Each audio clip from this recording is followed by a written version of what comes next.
sisters. As we celebrate the Jubilee of the Synodal teams and participatory bodies, we are invited to contemplate and rediscover the mystery of the Church. She is not merely a religious institution, nor is she simply identified with hierarchies and structures. The Second Vatican Council reminds us that the Church is the visible sign of the union between God and humanity, where God intends to bring us all together into one family of brothers and sisters and makes us His people. A people made up of beloved children, all united in the one embrace of His love.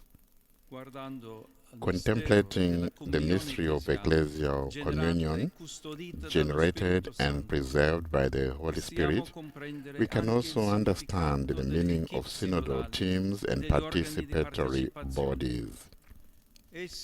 They express what occurs within the Church, where relationships do not respond to the logic of power, but to that of love.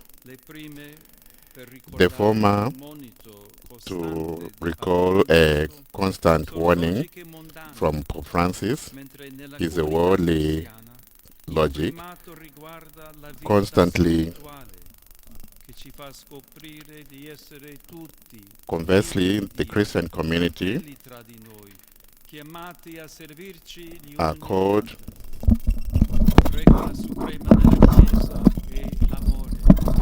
Nessuno è chiamato a comandare, tutti sono chiamati a servire. Nessuno deve imporre le proprie idee, tutti dobbiamo reciprocamente ascoltarci. Nessuno è escluso, tutti siamo chiamati a partecipare. Nessuno possiede la verità tutta intera, tutti dobbiamo umilmente cercarla. E cercarla insieme. No one possesses the whole truth. We must all humbly seek it and seek it together. The very word together expresses us the call to communion. Pope Francis reminds us of this in the final message of Lent, to journey together. The Church is called to walk together, to be synodal. Christians are called to walk at the side of others and never as lone travelers. The Holy Spirit impels us not to remain self-absorbed, but to leave ourselves behind and keep walking towards God and our brothers and sisters. Journeying together means consolidating the unity grounded in our common dignity as children of God. Working together. This is apparently the two characters who neglect in the parable we have just heard. Both the Pharisee and the tax collector go to the temple to pray. We could say they go up together, or at least they find themselves together in the same sacred place. Yet they are divided. There is no communication between them. Both take the same path, but they do not walk together. Both are in the temple, but one takes the first place and the other remains behind. Both pray to the Father, but not as brothers and without anything in common. This division depends above all with the Pharisee's attitude. His prayer, though seemingly addressed to God, is addressed only as a mirror in which he looks and justifies and praises himself. As St. Augustine reminds us, he went to pray. He had no mind to pray, but to Lord himself. Feeling superior, he judges the others with contempt and looks down on him. The Pharisee is obsessed with his own ego, and in this way ends up focused on him without having a relationship with either God and others. Brothers and sisters, this can also happen in the Christian community. It happens when the ego prevails over the collective, causing an individualism that prevents authentic and fraternal relationship. It also occurs when they claim to be better than others, as Pharisees does with the tax collector, creating division and turning the community into a judgmental and exclusionary place where one leverages one's role to exert power rather than to serve. We should, however, focus our attention on the tax collector. With the same humility that he showed, we too must recognize within the Church that we are all in need of God and of one another, which leads us to practice reciprocal love, listen to each other, and enjoy working together with others. It is based on this knowledge that Christ belongs to those who are humble, not to those who elevate themselves above others. The synodal teams and participatory bodies are images of the Church that live in communion.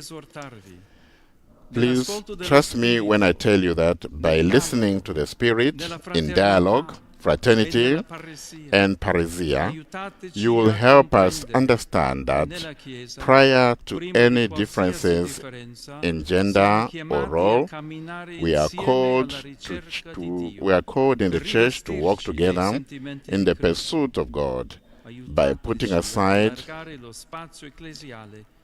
clericalism and vainglory, clothing ourselves with the sentiments of Christ. This will enable us to live with confidence and a new spirit amid the tensions that run through the life of the Church between unity and diversity, tradition and novelty, or authority and participation. We must allow the Spirit to transform the differences so that they do not become ideological contrapositions and harmful polarization. It is not just a question of resolving them by reducing one to the other, but of allowing them to be purified by the Spirit so that they may become harmonized and oriented towards common discernment. As a synodal teams and members of participatory bodies, you know that ecclesial discernment requires interior freedom, humility, prayer, mutual trust, and openness to the new, and a surrender to the will of God.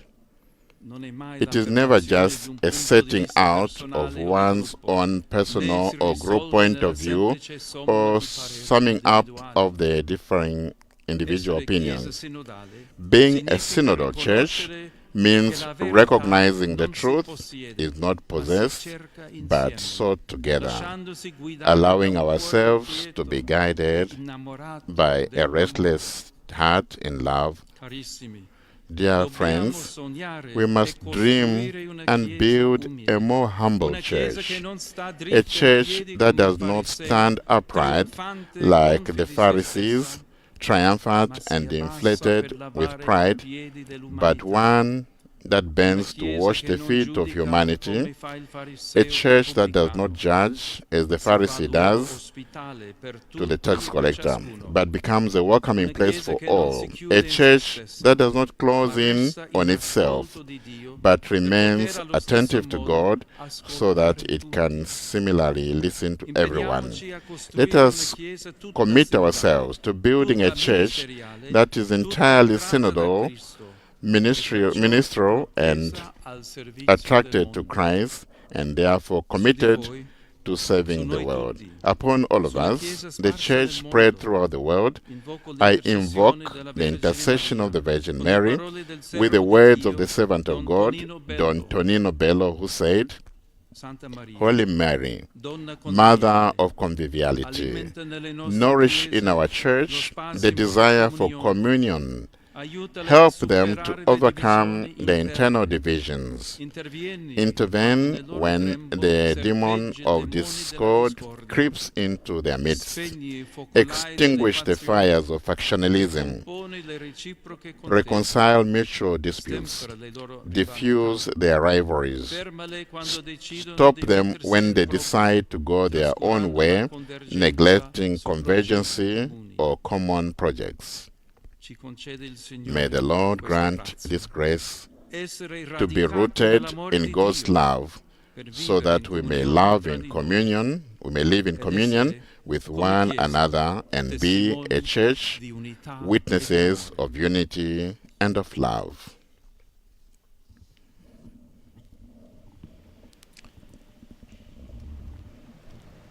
Pope Leo there giving his homily and reminding us that the church is not simply a religious institution that is identified with hierarchies and structures. Apologies there during the homily, we had a technical glitch. And reminding us also that God intends to bring us together into one family of brothers and sisters. The Holy Father also decrying divisions in the church and a tendency towards factionalism within the church.